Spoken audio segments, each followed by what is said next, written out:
Nah ini dia. Memerangi golongan Wahabi ini pahalanya paling besar di akhir zaman.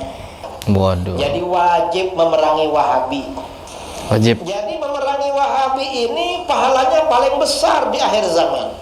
Jangan ragu-ragu. Ketika Kiai Haji Idrus Ramli menyatakan hal demikian tentang Wahabi, itu juga diberikan bantahan oleh Kiai Haji Zahro mengenai hal tersebut. Sampai sekarang ini pun ada yang mencaci maki Wahabi, menganggap sesat Wahabi, menganggap Wahabi bukan ahlus sunnah. Sebagai muslim saya sangat keberatan. Saya bukan Wahabi, jelas bukan Wahabi, tapi tidak rela kalau saudara kita dicaci maki. Benci ya benci, tapi jangan ekspresif dan jangan keterlaluan. Penjenengan nanti akan malu di depan Allah SWT. Dan ini bagaimana cara kita menyikapinya?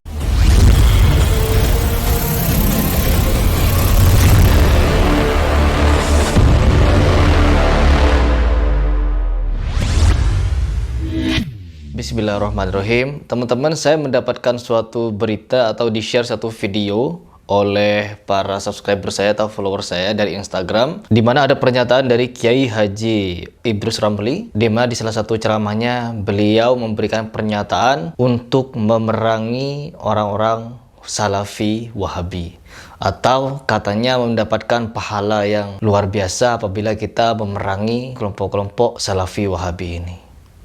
Tentunya di sini saya sebagai seorang muslim yang ikut ajaran Kiai Haji Hashim Asy'ari sangat terkejut, di mana kita kenal bersama bahwa beliau Kiai Haji Idrus Ramli ini memiliki sepak terjang yang luar biasa di dalam menegakkan aswaja. Namun saya sangat kaget ketika menonton video ini. Baik, saya akan memberikan tanggapan setelah saya menonton seperti apa video tersebut.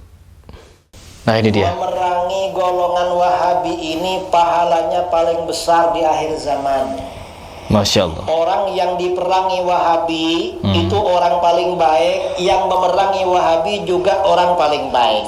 Waduh. Jadi wajib memerangi Wahabi, karena ajaran Wahabi ini ajaran mungkar, Subhanallah. ajaran teruk, ajaran buruk, ajaran jelek, wajib diperangi. Ini bukan perlu saudara, ini wajib hukumnya. Karena orang itu kalau cuma Islam tuh tak cukup. Yang penting Islam, gak ada macam itu. Setelah berislam, karena Islam ini bermacam-macam. Ada Islam yang baik, ada Islam yang tak baik. Artinya jahat. Kita ini wajib mengikuti Islam yang baik, dan tak bagi kita ini tak boleh mengikuti Islam yang tak baik. Wahabi itu Islam yang tak baik. Kita wajib mengikuti Islam Ahlus Sunnah wal Jamaah. Iya. Wajib. Jadi memerangi Wahabi ini pahalanya paling besar di akhir zaman. Iya. Karena mereka ini ajaran Memerangi. penipu. Jadi wajib. Jangan ragu-ragu. Jadi wajib katanya ya teman-teman, memerangi Wahabi itu wajib. Ya Allah.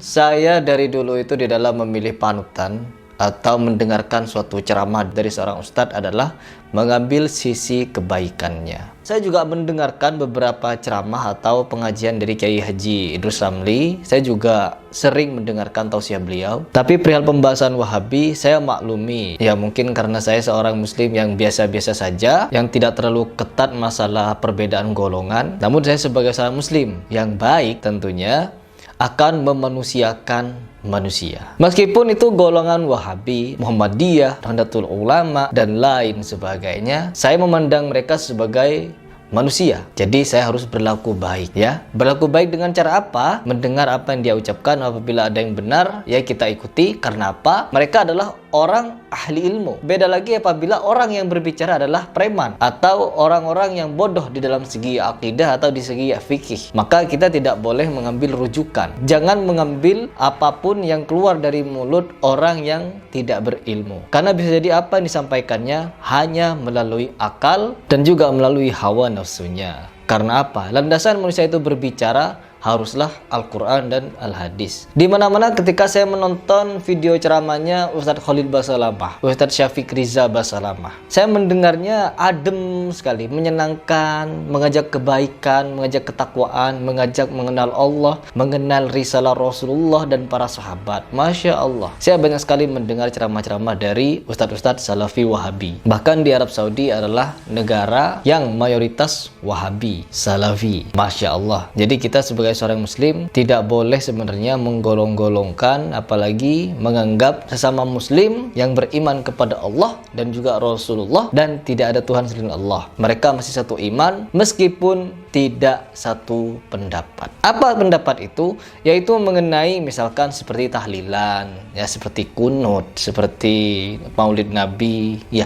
Memang hal-hal ini juga sudah menjadi perbedaan antara Muhammadiyah dan NU, di mana Muhammadiyah tidak merayakan hal-hal seperti ini dan hanya dilakukan oleh orang-orang NU.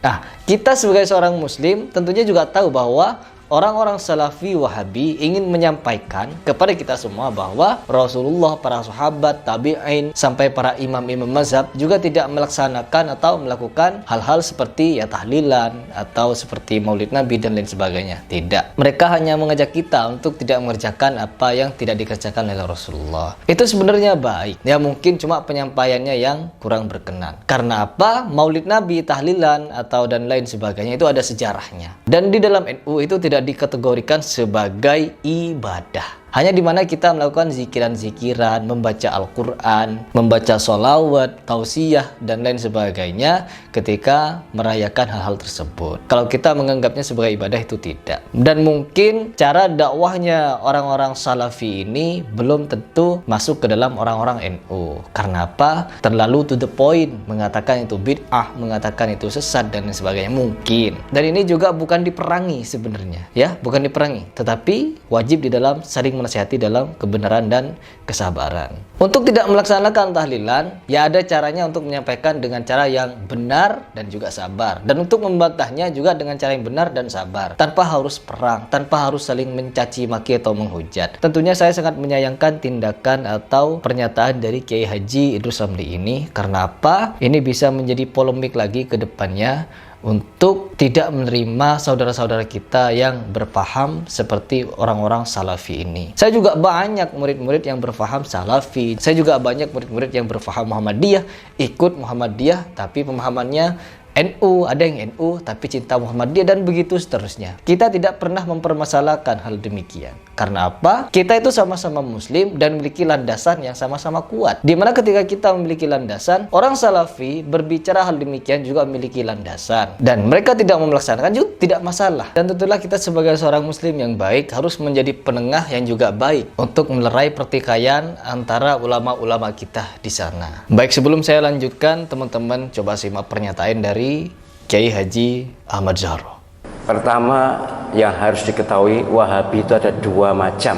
Ada Wahabi Khawarij, Abdul Wahab bin Sulaiman, itu Al-Khariji, Khawarij, itu yang sesat karena mereka mengkafirkan kita semuanya. Ada yang Muhammad bin Abdul Wahab, itu Wahabi yang sekarang ada di Saudi Arabia itu. Memang zaman tahun 20-an, 30-an itu ketika Wahabi atau pemerintah Saudi baru terbentuk, mereka kerjasama dengan ulama Wahabi, itu keras sekali. Akan membongkar makam Nabi, ya akan memindahkan makam Nabi, semua wirid dilarang dan sebagainya. Keras sekali sehingga berdirilah NU merespon itu, dan ormas-ormas di dunia keberatan dengan langkah Wahabi. Dalam perundingan akhirnya berhasil.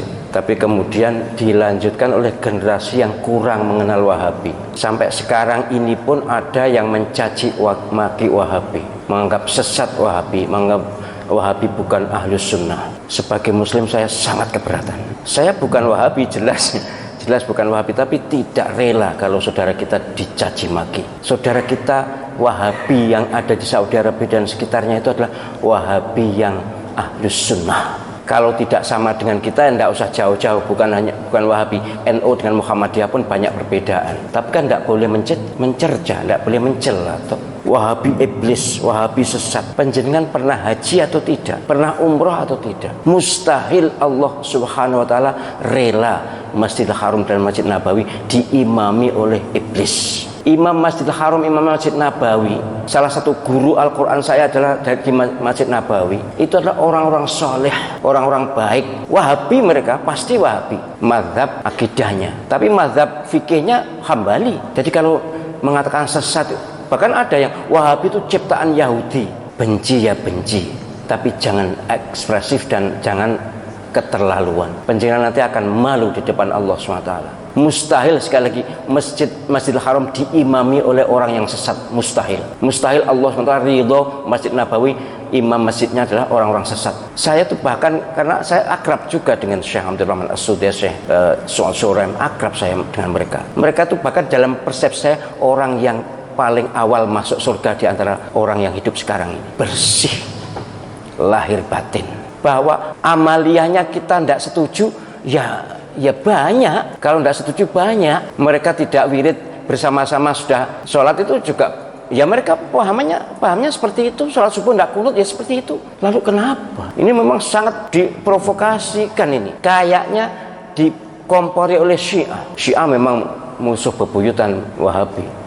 Baik, teman-teman, itu adalah pernyataan dari Kiai Haji Zahro, di mana beliau juga memberikan pandangan atau pendapat sebenarnya bagaimana cara kita bersikap terhadap saudara-saudara kita yang memiliki pandangan yang berbeda seperti Salafi Wahabi. Tentunya kita sebagai seorang muslim, kita harus pandai memilah dan memilih, yaitu bagaimana cara kita bersikap ketika kita mendengarkan suatu pernyataan yang dibuat oleh Kiai Haji Idrus Ramli, mungkin dari Kiai Haji Zahro, atau Ustadz Khalid Basalamah, Ustadz Riza Basalamah, Ustadz Abdul Somad, dan lain sebagainya, ketika apa yang mereka sampaikan kurang sejalan dengan Quran dan hadis. Contohnya ketika Kiai Haji Idrus Ramli menyatakan hal demikian tentang Wahabi, itu juga diberikan bantahan oleh Kiai Haji Zahro mengenai hal tersebut. Dan ini bagaimana cara kita menyikapinya? Apakah kita harus mengambil jalan tengah dan tidak menanggapi apa yang menjadi pernyataan mereka berdua? Tentunya kita sebagai seorang muslim yang baik harus pandai. Pandai bagaimana? Pandai menempatkan diri. Tidak semua mungkin ketika pertama kali mereka, orang-orang Salafi, menyampaikan dakwahnya ya dengan cara menyesat-nyesatkan atau menyalah-nyalahkan, itu kurang benar. Namun itu juga tidak dapat disalahkan karena mereka berbicara dengan sesuai apa yang ada di dalil. Dan ini karena mungkin saudara-saudara kita dari Salafi masih baru, ya kita harus memberikan perkenalan. Dan alhamdulillah, contohnya seperti Ustadz Khalid Basalamah, ketika dia mulai berbaur dengan orang-orang NU, berbaur dengan Jamaah Tabligh dan lain sebagainya, alhamdulillah mereka sudah memiliki pemahaman untuk tidak saling menyalahkan lagi. Karena memang ada istilah tak kenal maka tak sayang. Kemarin juga saya dibuat terharu ketika menonton suatu video, yaitu Ustadz Khalid bergandengan tangan, saling merangkul dengan orang-orang Jamaah Tabligh. Masya Allah, seperti ini. Ulama-ulama atau ustadz-ustadz yang mungkin sebelumnya ada perbedaan pendapat, mereka bisa saling merangkul. Begitulah seharusnya. Dan inilah yang harus dilakukan, ya.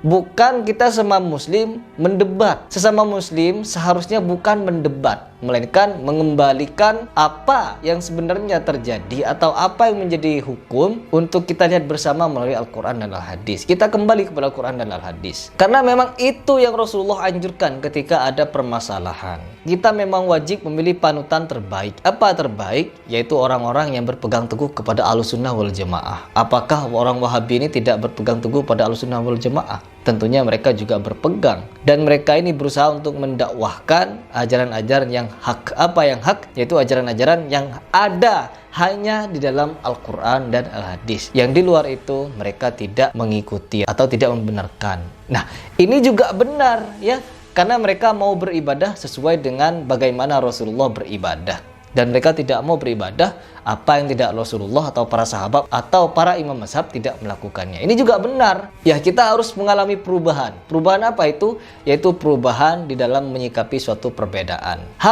Kita harus dewasa. Ya, bukan berarti di sini saya ingin menasihati para kiai atau para ustadz. No. Tetapi saya sebagai sesama muslim, tentunya yang pertama yang saya nasihati adalah diri saya. Dan yang kedua adalah orang-orang terdekat saya, dan baru berikutnya orang-orang yang kenal saya meskipun dari jauh, seperti kalian di media sosial. Yuk kita serukan kepada tokoh-tokoh kita untuk bersatu padu. Hindari pertikaian, hindari permusuhan. Marilah kita saling merangkul, jangan saling menjatuhkan. Ada perbedaan, kembalilah kepada Al-Quran dan Al-Hadis, dan berjabat tangan akan menggugurkan dosa, mendatangkan rahmat Allah Subhanahu wa taala. Kenapa? Kita masih bernaung kepada kalimat syahadat yang sama. Asyhadu an la ilaha illallah wa asyhadu anna Muhammadar Rasulullah.